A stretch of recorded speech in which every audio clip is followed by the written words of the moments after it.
বাঁধ কেটে দিলেও কিছু জায়গায় বন্যার পানি নামছে ধীর গতিতে। এতে কমছে না বানভাসীদের দুর্ভোগ।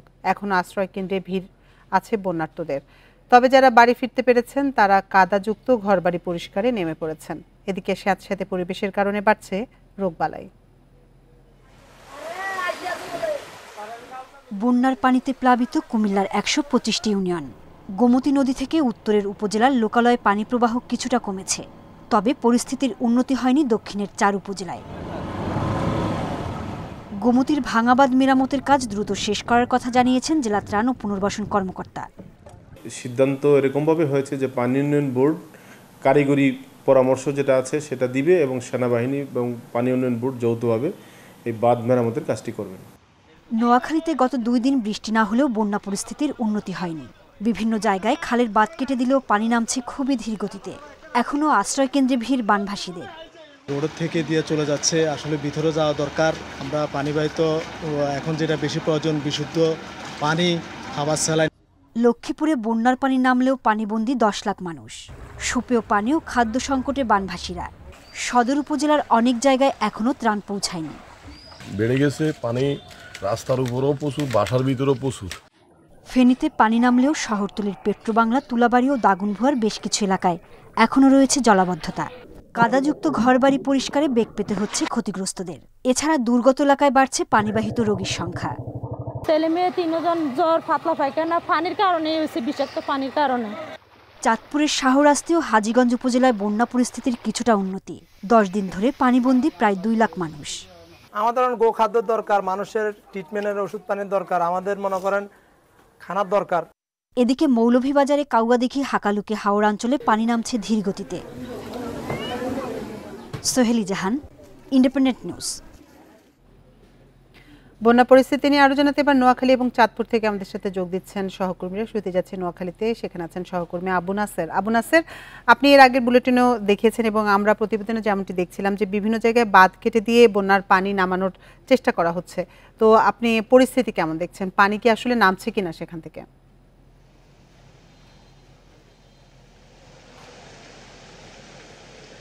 পানি নামানোর চেষ্টা করা হচ্ছে বিভিন্ন জায়গায়। বিক্ষুব্ধ লোকজন গত ২ সপ্তাহ থেকে ১৫ দিনের উপরে মানুষ পানিবন্দী হয়ে অতিষ্ঠ হয়ে গেছে। ফলে যে যা কিছু আছে তা কুড়াল নিয়ে এবং তারা বাঁধগুলো, আশপাশের বাঁধগুলো কেটে দিচ্ছে, কিন্তু বাস্তবতা হচ্ছে পানি আসলে খুব একটা নামছে না। পানি যেন স্থির হয়ে আছে একেবারে। ১ ইঞ্চি পানি নামে তো বৃষ্টি হলে ৪ ইঞ্চি পানি হয়ে যায়। তো গত ২ দিন বৃষ্টি হয়নি, ঝলমলে রোদ, এর মধ্যে পানি নেমেছে সর্বসাকুল্যে ২ ইঞ্চি। কিন্তু আবার মাঝে হয়তো আজকালের মধ্যে যদি বৃষ্টি হয় পানি হয়ে যাবে ৬-৭ ইঞ্চি। এইভাবে প্রতিনিয়তই পানির উচ্চতা বাড়ছে এবং পানিবন্দী মানুষের সংখ্যা বাড়ছে। যে পানি যে বাড়ছে তার প্রমাণ হচ্ছে প্রতিটি আশ্রয়কেন্দ্রে লোকের সংখ্যা বাড়ছে এবং আশ্রয়কেন্দ্রের সংখ্যা সরকারিভাবেই প্রতিনিয়ত বাড়াতে হচ্ছে।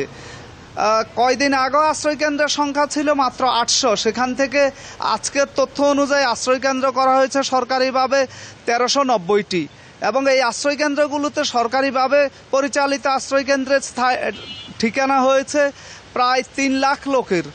অন্যদিকে অসংখ্য বেসরকারি উদ্যোগে পরিচালিত আশ্রয়কেন্দ্র রয়েছে, দোকানপাট, উঁচু জায়গাতে মানুষজনকে আশ্রয় দেওয়া হয়েছে। এই যে একটা নাজুক অবস্থা, প্রতিনিয়ত আশ্রয়কেন্দ্রে মানুষের ভিড় বাড়ার কারণে সেখানে তিল ধারণের জায়গা না থাকার কারণে একদিকে আশ্রয়কেন্দ্রে থাকা খাওয়ার সংকট দেখা দিয়েছে, অন্যদিকে সেখানে লোকের বাড়তি চাপের কারণে কেউ ঘুমাতে পারছে না, কেউ মেঝেতে আছে।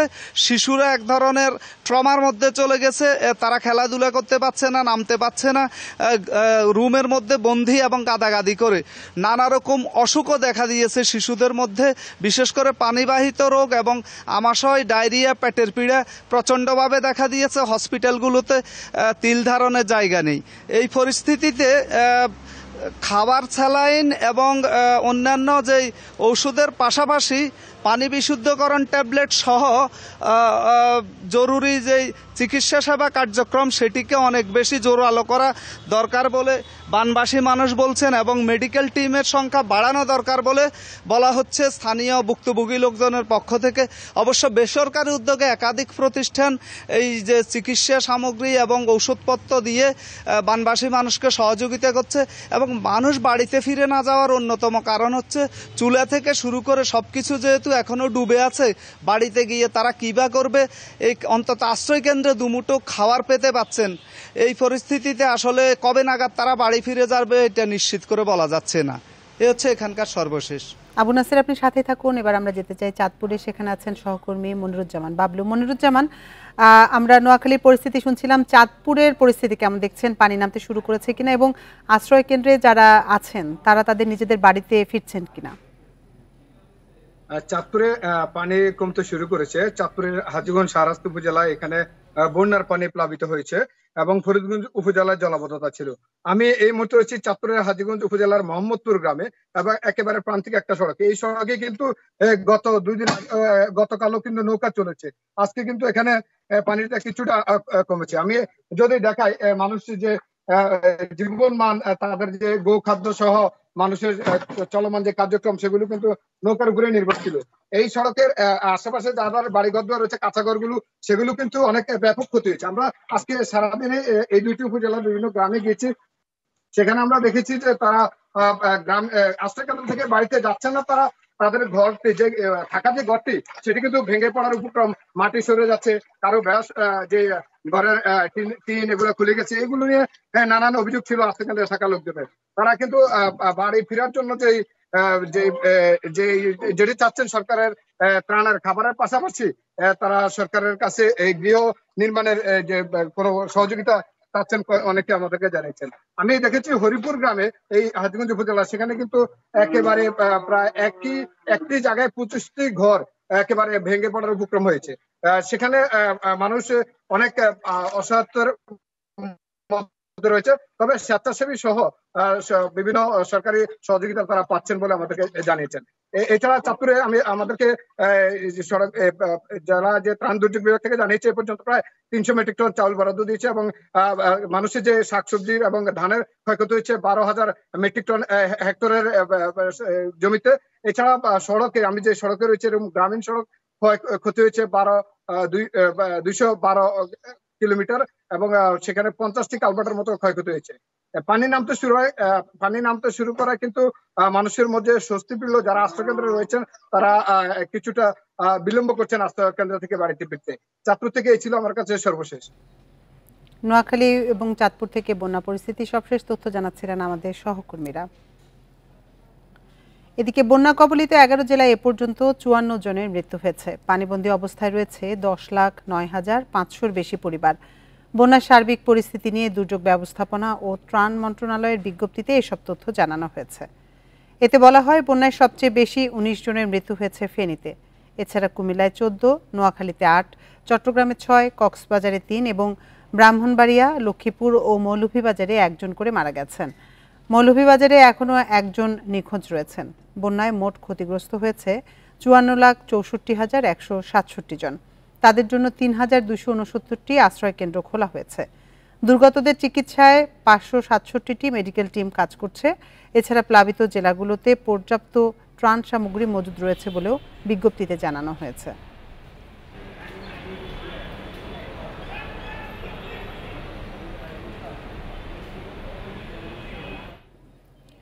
নোয়াখালী ও ফেনীতে বন্যা দুর্গত এলাকা পরিদর্শন ও ক্ষতিগ্রস্তদের মাঝে ত্রাণ সামগ্রী বিতরণ করছেন বিএনসিসির মহাপরিচালক ব্রিগেডিয়ার জেনারেল মোহাম্মদ মিজানুর রহমান।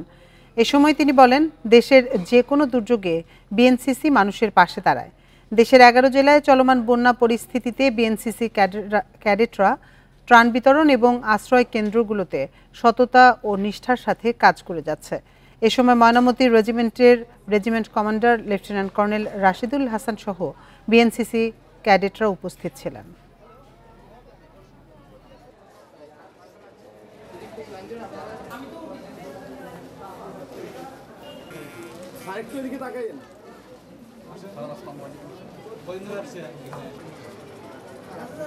বন্যা দুর্গত লোকজনের সহায়তার জন্য আমাদের বিএনসিসি ক্যাডেটরা নিয়োজিত হয়েছে এবং নিরলসভাবে কাজ করছে। বিএনসিসি ক্যাডেটরা কয়েক হাজার বিএনসিসি ক্যাডেট মূলত ত্রাণ বিতরণ কার্যক্রম এবং সেই সাথে যে ত্রাণের যে উদ্ধার কার্যক্রম এবং ক্যাম্পগুলোতে ভলান্টিয়ার কার্যক্রম চালিয়ে যাচ্ছে। আপনারা দেখছেন সমগ্র বাংলাদেশ। সম্পূর্ণ অটোমেটেড মেশিনে তৈরি সাপোর্ট ফাইবার গ্লাস শীট, ব্যবসা এবার হবেই হিট। বন্যার পানিতে টানা 4 দিন তলিয়ে থাকার সময়ে তীব্র স্রোতে ক্ষতিগ্রস্ত হয়েছে ঢাকা চট্টগ্রাম মহাসড়কের বিভিন্ন অংশ। নেমে গেছে পানি, রোববার যান চলাচলও শুরু হয়েছে। তবে ভাঙাচোরা সড়কে বেড়েছে ভোগান্তি। সড়ক ও জনপথ বিভাগ বলছে স্বল্প মেয়াদে সড়ক মেরামত করে যানবাহন চলাচলের উপযোগী করা হচ্ছে। তবে মহাসড়কে যে ক্ষত তৈরি হয়েছে তা মেরামতে দীর্ঘ সময় লাগবে। 21 আগস্ট থেকে টানা 4 দিন বন্যার পানির নিচে ছিল ফেনী থেকে কুমিল্লা পর্যন্ত ঢাকা চট্টগ্রাম মহাসড়কের বিভিন্ন অংশ। এ সময় সড়কের উপর দিয়ে অনেক স্থানে বয়ে যায় প্রবল স্রোত, কোথাও কোথাও পানির চাপে ভেঙে যায় সড়ক বিভাজকও।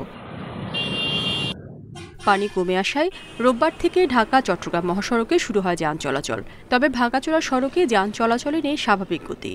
একদিকে গর্তে পড়ে গাড়ি বিকল হয়ে যাওয়ার মতো ঘটনা ঘটছে, অন্যদিকে দীর্ঘ যানজটে বাড়ছে ভোগান্তি।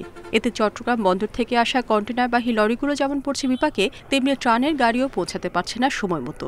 বড় বড় গর্তের মধ্যে দুপুর পরে দিলে গাড়ি উল্টে প্যাসেঞ্জার ক্ষতি হবে, গাড়ি উল্টে যাবে। পানি প্রবাহিত হওয়ার কারণে রাস্তার অনেক ক্ষয়ক্ষতি হয়েছে, অনেকে ভাঙ্গা খাতাখন্ন হয়েছে। এখানে গাড়ি চলাচল অবস্থায় এখন যানজট সৃষ্টি হয়েছে এবং কি দুর্ঘটনা হওয়ার জন্য সম্ভাবনা আছে। রাস্তা প্রবলেম, রোড গাড়ি পরিস্থিতি ছাক্কা মাক্কা বাস্ট হয়ে যায়। আমরা চাই এটা তাড়াতাড়ি মেরামত করা হোক আর কি একটু, তাহলে যানজটটাও কমলো। মহাসড়কের ক্ষয়ক্ষতি এখনো নিরূপণ করা যায়নি, তবে সড়কটি দ্রুত সংস্কারের উদ্যোগ নেওয়া হয়েছে বলে জানিয়েছে সড়ক ও জনপথ বিভাগ। কিছু জায়গায় গভীর গর্তের সৃষ্টি হয়েছে, কিছু জায়গায় পটল সৃষ্টি হয়েছে, আর কিছু কিছু অংশে ডিভাইডারের ক্ষতিগ্রস্ত হয়েছে। না থাকার সাথে পটলগুলো দ্রুত মেরামত করে ফেলছে, অলরেডি গাড়ি চলাচল করতেছে, বাকি কাজটি খুব দ্রুত শেষ করে ফেলবে। এবারের বন্যায় ফেনী নোয়াখালীর আঞ্চলিক মহাসড়ক ও ফেনী সোনাগাজী আঞ্চলিক মহাসড়কও ব্যাপকভাবে ক্ষতিগ্রস্ত হয়েছে। Independent news. বন্যায় ভেঙে পড়েছে খাগড়াছড়ি ও লক্ষ্মীপুরের যোগাযোগ ব্যবস্থা। পানির স্রোতের তোড়ে নষ্ট হয়ে গেছে সড়কের কার্পেটিং। অনেক স্থানে তৈরি হয়েছে ছোট বড় গর্ত। প্রাথমিক হিসেবে এই দুই জেলার কাঁচা পাকা প্রায় 300 কিলোমিটার সড়ক ক্ষতিগ্রস্ত হয়েছে। খাগড়াছড়িতে বন্যার পানি নামতে শুরু করেছে, সে সাথে ফুটে উঠছে ক্ষতচিহ্ন। 2 দফা বন্যায় খাগড়াছড়ি সদর, দিঘিনালা, মহালছড়ি সহ 9 উপজেলার 107 কিলোমিটার সড়ক, 14টি কালভার্ট ও 3টি সেতু ক্ষতিগ্রস্ত হয়েছে। ঢলের তীব্র স্রোতে নষ্ট হয়েছে সড়কের কার্পেটিং। এতে দুর্ভোগে পড়েছেন স্থানীয়রা। গত কয়েকদিন আগে যে বন্যাটি হয়েছে, এই বন্যার কারণে প্রায় এই রাস্তা 3টা জায়গা দিয়ে ভেঙে গেছে। আসলে এখান থেকে অনেক মানুষের যাতায়াত আছে। 2 দফা বন্যায় আমাদের স্কুলে যাওয়ার পথে সড়ক আছে, সড়কে 2 দফা বন্যায় অনেক ক্ষতি হয়েছে। তার জন্য আমরা আজকে 1 সপ্তাহ স্কুলে যেতে পারতেছি না। অর্থ বরাদ্দ পেলে ক্ষতিগ্রস্ত সড়কগুলো মেরামত করা হবে বলে জানিয়েছে এলজিইডি। গ্রামীণ সড়ক আছে, কিছু এইচবিবি রাস্তা আছে যেগুলো যান চলাচলের অযোগ্য হয়েছে, এবং একটা উপজেলা রোড এবং একটা ভিলেজ রোড একেবারে যান চলাচলের অযোগ্য হয়ে গেছে।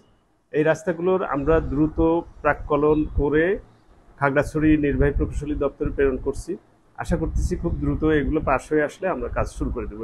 এদিকে লক্ষ্মীপুর সদর, রামগতি ও কমলনগর সহ জেলার 5 উপজেলা এখনও পানিতে তলিয়ে আছে।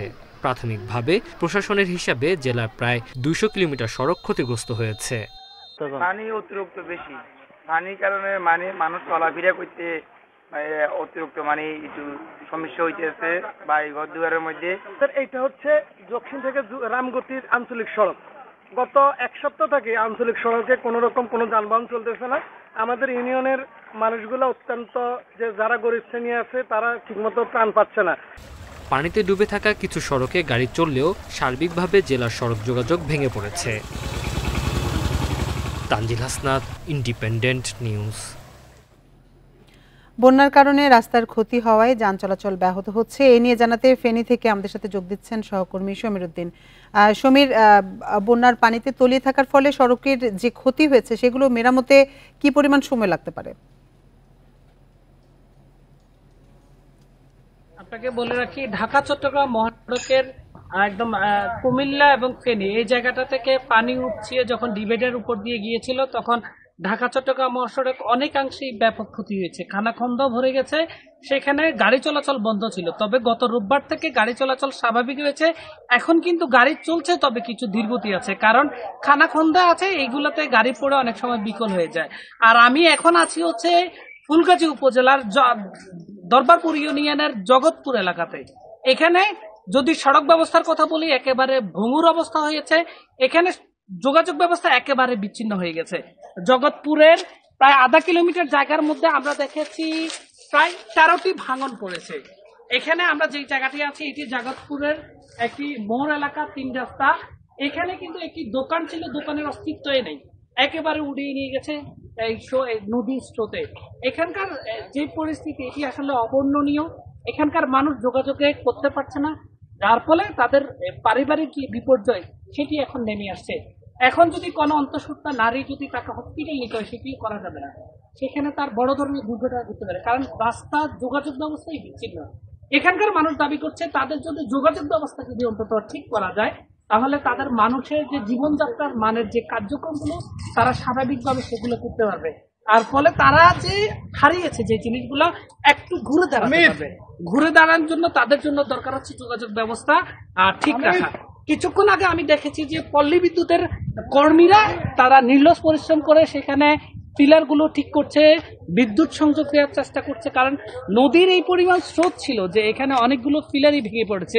ফলে আপনার যে মোবাইল অপারেটরের যে যোগাযোগ সেটি বিচ্ছিন্ন ছিল, বিদ্যুৎ বিচ্ছিন্ন ছিল এবং সড়ক যোগাযোগ বিচ্ছিন্ন ছিল। এখানে আসলে ত্রাণ সামগ্রী যে পৌঁছবে সেই পরিস্থিতি তাদের ছিল না।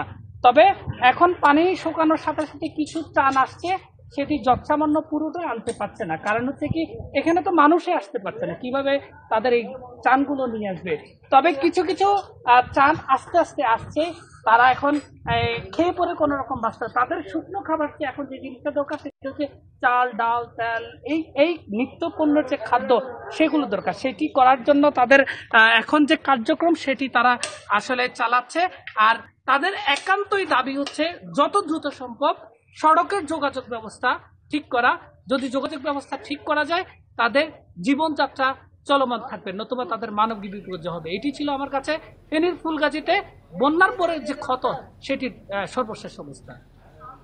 ফেনী থেকে জানাচ্ছিলেন সহকর্মী সমীর উদ্দিন। খাগড়াছড়িতে বন্যায় ক্ষতিগ্রস্ত সড়ক স্বেচ্ছায় মেরামত করছেন গ্রামবাসী। সকাল থেকে পৌর শহরের 9 নম্বর ওয়ার্ডের ফুটবিল সংযোগ সড়কটি মেরামতের কাজ শুরু করেন অর্ধশতাধিক নারী পুরুষ। তারা ইট ও বালু দিয়ে সড়কটির মেরামত করেন। শত শত মানুষের চলাচলের একমাত্র সড়কটি চলাচলের উপযোগী করতে উদ্যোগ নেয় গ্রামবাসী। এই সড়কটি দিয়ে ফুটবিল ছাড়াও গাবপাড়া, আক্কো ডাক্তারপাড়া ও গড়গজ্জাছড়ি গ্রামের শত শত মানুষ চলাচল করেন। সড়কটি স্থায়ীভাবে সংস্কারের দাবি স্থানীয়দের।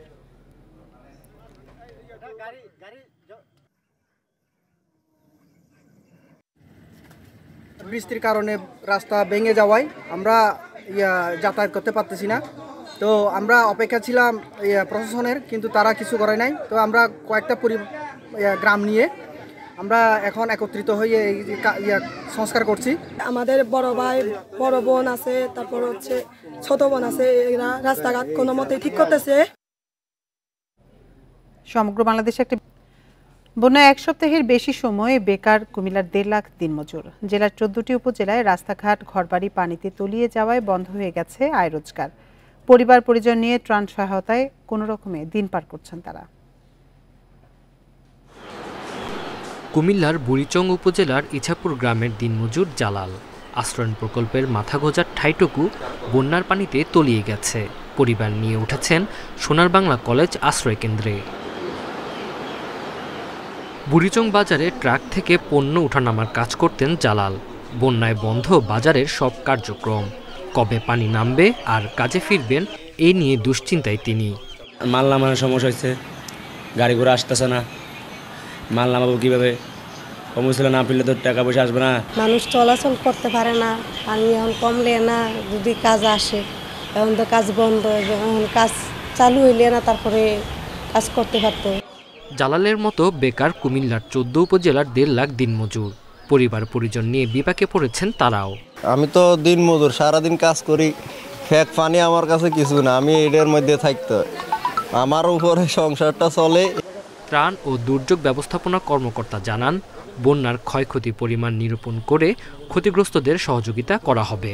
বিভিন্ন মন্ত্রণালয় এই বিষয়গুলো নিয়ে কাজ করে, যেমন ক্ষুদ্র ঋণ, সুদবিহীন ঋণ এবং মৎস্য খামার, যুব উন্নয়নের মাধ্যমে ঋণ প্রদান ইত্যাদি কর্মসূচির মাধ্যমে তাদেরকে পুনর্বাসন করার একটা সরকারের অবশ্যই আছে এবং এটা স্ব ডিপার্টমেন্ট থেকে এগুলা সুপারিশমালাগুলো একত্রিত করে এবং সরকার এই বিষয়ে পদক্ষেপ গ্রহণ করবে। কুমিল্লার 17 উপজেলার মধ্যে 14টিতে পানিবন্দী প্রায় 12 লাখ মানুষ। এক সপ্তাহেরও বেশি সময় আশ্রয়কেন্দ্রে প্রায় 80,000 মানুষ। Independent news. খাগড়াছড়ির রামগড়ে ফেনী নদীতে নিখোঁজ 2 কিশোর এখনও উদ্ধার হয়নি। বৃহস্পতিবার বিকেলে কুলের নামার চর এলাকায় মাছ ধরতে গিয়ে নিখোঁজ হন বাদশাহ নয়ন। নিখোঁজদের সন্ধানে নদীর বিভিন্ন পয়েন্টে অভিযান চালাচ্ছে ফায়ার সার্ভিস। তবে তীব্র স্রোতের কারণে উদ্ধার কাজ ব্যাহত হচ্ছে বলে জানিয়েছে ফায়ার সার্ভিস। নিখোঁজদের সন্ধানে চট্টগ্রাম থেকে ডুবুরি দল এসে উদ্ধার অভিযান শুরু করে।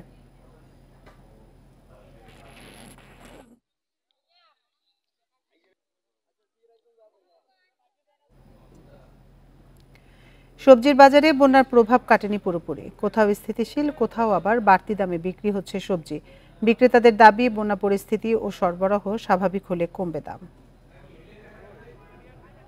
বন্যার পর থেকেই সিলেটে অস্থির সবজির বাজার। এর মধ্যে গড়ে 10 থেকে 20 টাকা বেড়েছে সব ধরনের সবজির কেজিতে। ঝিঙার কেজিতে 10 টাকা বেড়ে বিক্রি হচ্ছে 80 টাকায়, পটলে 5 টাকা বেড়ে বিক্রি হচ্ছে 60 টাকায়। তাই যে সব জায়গায় রেট লেখা থাকবে, ফিক্স রেট লেখা থাকবে, যে টমেটো তো, চালে তো, ডালে তো, ডিমে তো, তেলে তো ফিক্স থাকবে। কোথাও কোনো লেখা নেই, পুরো বাজার ঘুরে দেখবেন, কোথাও কোনো প্রাইসটা লেখা নাই। বগুড়ায়ও সবজির কেজিতে বেড়েছে 5 থেকে 10 টাকা। করলা কেজিতে গুনতে হচ্ছে 80 টাকা, বেগুন 60 টাকা কেজি দরে বিক্রি হচ্ছে। বেড়েছে মুরগি ও ডিমের দামও। 20 থেকে 30 টাকা বেড়ে ব্রয়লার মুরগির কেজি উঠেছে 170 টাকায়, সোনালী মুরগির কেজি 260 টাকা। 2 থেকে 4 টাকা বেড়ে ফার্মের মুরগির ডিমের হালি বিক্রি হচ্ছে 55 থেকে 60 টাকায়। বাজারে সবকিছুতেই দাম বেশি। আমি তো ইউটিউবে কিংবা ফেসবুকে দেখতেছি, টিভিতেও দেখতেছি দাম কমতেছে, আসলে দাম কমার কোনো দেখতেছি না। আসলে আমরা মনে করছিলাম যে এই সরকার আসলে হয়তো দামটা একটু কমবে, কিন্তু সেরকম কোনো কিছুই দেখতেছি না। রাজশাহীতে সবজির বাজার স্থিতিশীল থাকলেও বেড়েছে পেঁয়াজের দাম। কেজিতে 10 টাকা বেড়ে পেঁয়াজ বিক্রি হচ্ছে 120 টাকায়। এছাড়া রসুনের কেজিতে গুনতে হচ্ছে 200 টাকা। বরিশালের বাজারে 20 থেকে 30 টাকা কমে কাঁচামরিচের কেজি নেমেছে 200 থেকে 220 টাকায়। একই অবস্থা দেখা গেছে খুলনা ও ময়মনসিংহেও। Sadequr Rahman Siddiqui, Independent News. চট্টগ্রামে দুর্বৃত্তদের গুলিতে 2 যুবক নিহতের ঘটনায় এখনো মামলা হয়নি। থানায় মামলার প্রস্তুতি চলছে বলে জানিয়েছে পুলিশ। বৃহস্পতিবার রাতে অক্সিজেন কুয়াইশ সংযোগ সড়কে এ ঘটনা ঘটে। বৃহস্পতিবার সকালে অজ্ঞাত ব্যক্তির ফোন পেয়ে বাসা থেকে বেরিয়ে যান মোহাম্মদ আনিস ও মাসুদ কায়সার। রাত 8টার দিকে অক্সিজেন কুয়াইশ সড়ক ধরে হাঁটছিলেন তারা। এ সময় মোটরসাইকেলে আসা দুর্বৃত্তরা তাদের উপর হামলা চালায়। এ সময় দুজনকে লক্ষ্য করে এলোপাতাড়ি গুলি ছোঁড়ে দুর্বৃত্তরা। গুলিবিদ্ধ হয়ে ঘটনাস্থলে মারা যান আনিস। আহত অবস্থায় দৌড়ে পালিয়ে যাওয়ার সময় মৃত্যু হয় কায়সারের। চট্টগ্রামের বায়েজিদ থানার ভারপ্রাপ্ত কর্মকর্তা সঞ্জয় কুমার সিনহা জানান, ঘটনার সাথে জড়িতদের সাজ্জাদ সহ কয়েকজন আগে থেকেই নানা অপকর্মের সাথে জড়িত। সাজ্জাদ সহ ঘটনার সাথে জড়িতদের ধরতে অভিযান চলছে।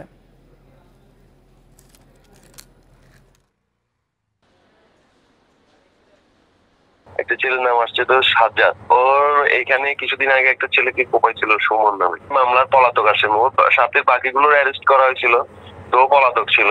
মামলার এজাহার নেওয়ার জন্য আমরা ওয়েট করতেছি, এজাহার আমরা নিয়ে নিব। মাওলানা ভাসানী, বঙ্গবন্ধু শেখ মুজিবুর রহমান, জনগণের আওয়ামী লীগ এবং শেখ হাসিনার আওয়ামী লীগ এক নয় বলে মন্তব্য করেছেন বঙ্গবীর কাদের সিদ্দিকী। দুপুরে গোপালগঞ্জের টুঙ্গিপাড়ায় বঙ্গবন্ধুর সমাধিতে শ্রদ্ধা নিবেদন শেষে এ মন্তব্য করেন তিনি। নিজেকে বঙ্গবন্ধুর সৈনিক দাবি করে বঙ্গবন্ধুর আদর্শ নিয়ে চলার কথা বলেন কৃষক শ্রমিক জনতা লীগের সভাপতি কাদের সিদ্দিকী। এর আগে 15ই আগস্ট নিহত বঙ্গবন্ধু শেখ মুজিবুর রহমান ও তার পরিবারের সদস্যদের রুহের মাগফিরাত কামনায় মোনাজাতে অংশ নেন তিনি। মৌলানা ভাসানীর আওয়ামী লীগ, শেখ হাসিনার আওয়ামী লীগ এক না। মৌলানা ভাসানীর আওয়ামী লীগ, বঙ্গবন্ধুর আওয়ামী লীগ, গরিব মানুষের আওয়ামী লীগ, যে আওয়ামী লীগ বাংলাদেশের স্বাধীনতা এনেছে, সে আওয়ামী লীগ কিন্তু এক না। সাবেক প্রধানমন্ত্রী শেখ হাসিনা ও আওয়ামী লীগের সাধারণ সম্পাদক ওবায়দুল কাদের সহ ৩১৩ জনের নামে মুন্সিগঞ্জে হত্যা মামলা দায়ের হয়েছে। সকালে সদর থানায় মামলাটি করা হয়। মুন্সিগঞ্জ সদর থানার ভারপ্রাপ্ত কর্মকর্তা আমিনুল ইসলাম জানান, ৪ই আগস্ট বৈষম্য বিরোধী ছাত্র আন্দোলনের সময় মুন্সিগঞ্জ শহরের সুপারমার্কেট এলাকায় গুলিবিদ্ধ হয়ে মারা যায় উত্তর ইসলামপুরের বাসিন্দা নূর মোহাম্মদ। এ ঘটনায় নিহতের নানি শেফালী বেগম বাদী হয়ে মামলা দায়ের করে। মামলায় জেলা আওয়ামী লীগের সভাপতি মোহাম্মদ মহিউদ্দিন, সাধারণ সম্পাদক লুৎফর রহমান এবং জেলার সাবেক ৩ জন সংসদ সদস্য সহ অজ্ঞাত আরও ২ থেকে ৩০০ জনকে আসামি করা হয়েছে।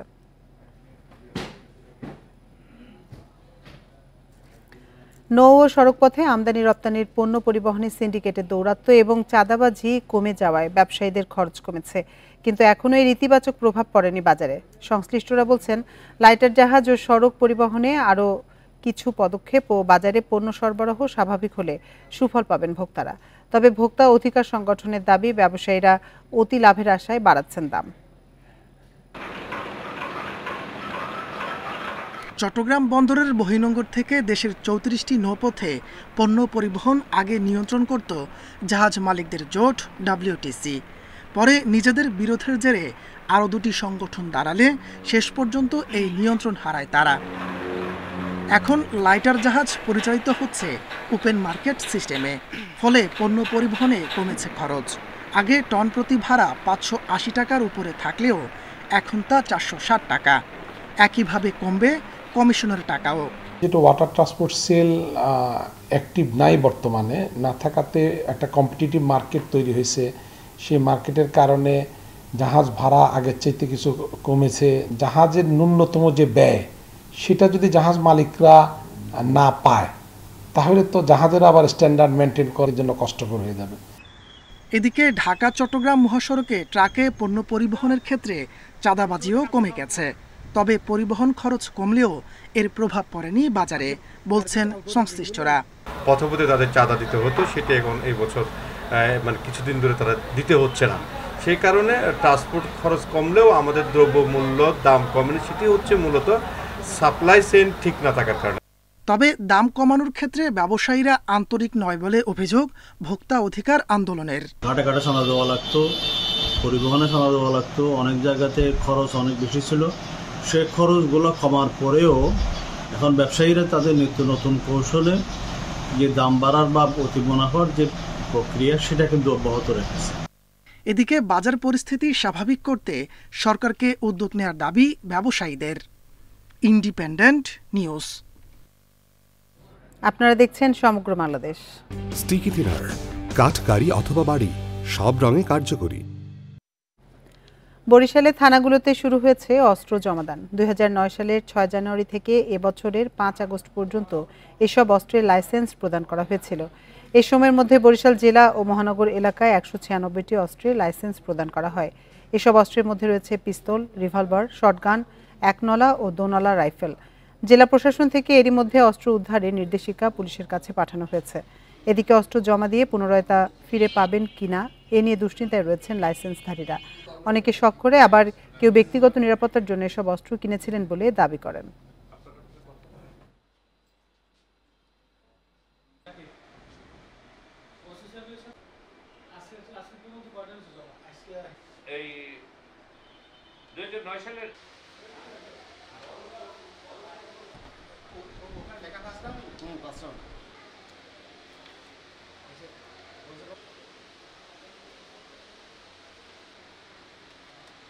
দুই 2018 সনে কিনছিলাম আমার ব্যক্তিগত সিকিউরিটির জন্য। আমি আয়করের উপরে ভর করে আমাকে লাইসেন্স প্রদান করা হয়েছে। আমি এখন সরকারের প্রজ্ঞাপন পেয়ে আইনের প্রতি শ্রদ্ধা রেখে থানায় এসে জমা দিয়ে গেলাম। স্বতঃস্ফূর্তভাবে তারা জমা দিয়ে যাচ্ছে এবং যারা আসছে খুব তারা আমরা তাদেরকে একটা ডকুমেন্ট দিচ্ছি। এই ডকুমেন্ট তাদেরকে সংরক্ষণ করার জন্য বলা হয়েছে এবং ইতিমধ্যে আমরা তাদের ভিতরে একটা বেশ স্বতঃস্ফূর্ত দক্ষ করছি। শরীয়তপুরের ডামুড্ডায় চিকিৎসকের অবহেলায় মা ও নবজাতকের মৃত্যুর অভিযোগ উঠেছে। এ সময় হ্যাপি মেডিকেল হল নামের ক্লিনিকে হামলা ও ভাঙচুর চালিয়েছে নিহতের স্বজনরা। বৃহস্পতিবার রাতে এ ঘটনা ঘটে। নিহতের স্বজনরা জানায়, বুধবার রাতে হ্যাপি মেডিকেল হলে আসেন আকলিমা বেগম। তখন ক্লিনিকটিতে চিকিৎসক না থাকায় সিনিয়র একজন নার্স ওই রোগীকে ভর্তি করেন। কিছুক্ষণ পর আকলিমা একটি ছেলে সন্তান জন্ম দেন। এর পরপরই নবজাতক অসুস্থ হয়ে পড়ে। শিশুটি ও মায়ের অবস্থার অবনতি হলে ঢাকা মেডিকেল কলেজ হাসপাতালে পাঠায় চিকিৎসকরা। ঢাকায় নেওয়ার পথে নবজাতক এবং ঢাকা মেডিকেলের আইসিইউতে মায়ের মৃত্যু হয়।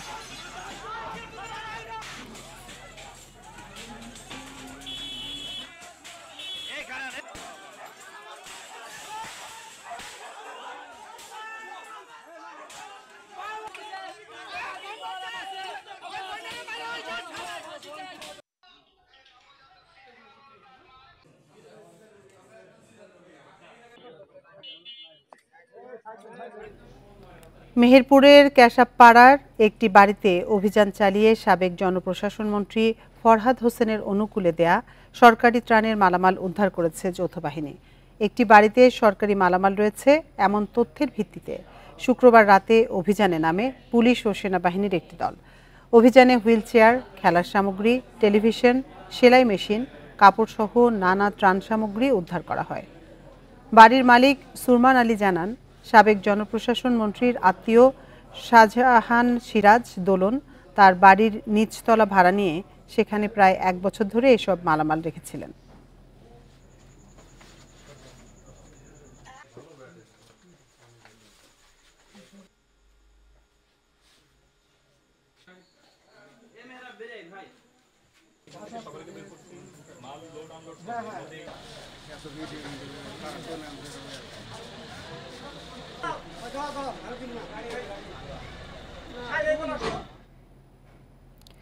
ব্রাহ্মণবাড়িয়ায় পুকুর থেকে এক সিএনজি অটোরিকশা চালকের মরদেহ উদ্ধার করা হয়েছে। সকালে সদর থানার পুকুর থেকে মরদেহটি উদ্ধার করে সেনা ও ফায়ার সার্ভিসের কর্মীরা।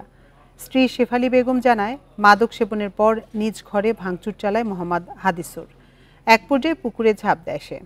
ফায়ার সার্ভিস খবর পেয়ে উদ্ধার কাজ শুরু করে। সাথে যোগ দেয় সেনা সদস্যরা। পরে উদ্ধার করা হয় মরদেহটি। তবে তার মায়ের দাবি, স্ত্রীর সাথে দীর্ঘদিন ধরে পারিবারিক কলহ চলছিল হাদিসুরের। এ নিয়ে মানসিকভাবে ভেঙে পড়েন তিনি। পুলিশ বলছে তদন্ত করে ব্যবস্থা নেওয়া হবে।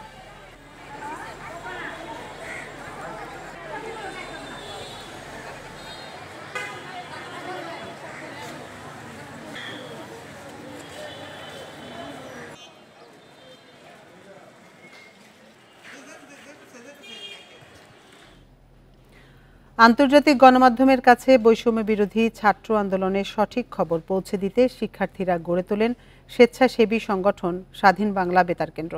এর সাথে যুক্ত ছিলেন 6 বিশ্ববিদ্যালয়ের 2 শতাধিক শিক্ষার্থী। আইনশৃঙ্খলা রক্ষাকারী বাহিনীর হয়রানি থেকে বাঁচতে আন্দোলনের খবর সংগ্রহ ও পৌঁছানোয় কৌশলী ছিলেন শিক্ষার্থীরা। কোটা সংস্কার আন্দোলন ঘিরে রাজপথে সংঘর্ষ সংঘাতে ঘটতে থাকে প্রাণহানি। আন্দোলন দমনে কঠোর অবস্থানে আইনশৃঙ্খলা রক্ষাকারী বাহিনী। এমন পরিস্থিতিতে জুলাই মাসের শেষ দিকে কুষ্টিয়া ইসলামী বিশ্ববিদ্যালয়ের কিছু শিক্ষার্থী মিলে গড়ে তোলেন স্বাধীন বাংলা বেতার কেন্দ্র। শিক্ষার্থীদের সাথে যোগাযোগ করে আমরা একটি টিম গঠন করি। তো আমাদের অনেকেরই পরিচয় হয় স্বাধীন বাংলা বেতার কেন্দ্র রূপক নামে যে গ্রুপটি আছে সেখানে। আন্দোলনরত ভাই বোনেরা রাজপথে রয়েছে, তারা সেফ থাকে এবং আসলে আমাদের দেশে কি চলছে এই নিউজটা আমরা যাতে বহির্বিশ্বে তুলে ধরতে পারি, ওই জন্য আসলে কাজগুলো করা।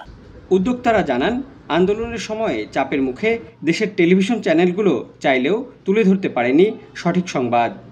ফরেন নিউজ পোর্টালগুলো আমাদেরকে নিউজ করলে ফরেন যে মানবাধিকার সংগঠনগুলো আছে সেই সংগঠনগুলো আমাদের তৎকালীন সরকারকে চাপ প্রয়োগ করতে পারতো, সেই বিশ্বাস থেকে আমরা এই কাজটি করেছি। দিনভর রাজপথে আন্দোলন আর রাতে ঘটনার ছবি ও বিবরণ আন্তর্জাতিক গণমাধ্যমের কাছে পাঠাতেন তারা। এতে ইতিবাচক সাড়াও মেলে বৈশ্বিক গণমাধ্যমের। বেশ কিছু ইমেইলের ফিডব্যাক আমরা পেয়েছিলাম।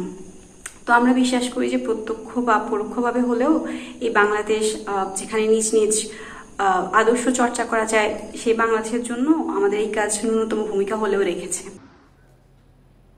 আর এই ছিল সমগ্র বাংলাদেশের আজকের আয়োজনে। এতক্ষণ সাথে থাকার জন্য ধন্যবাদ সবাইকে।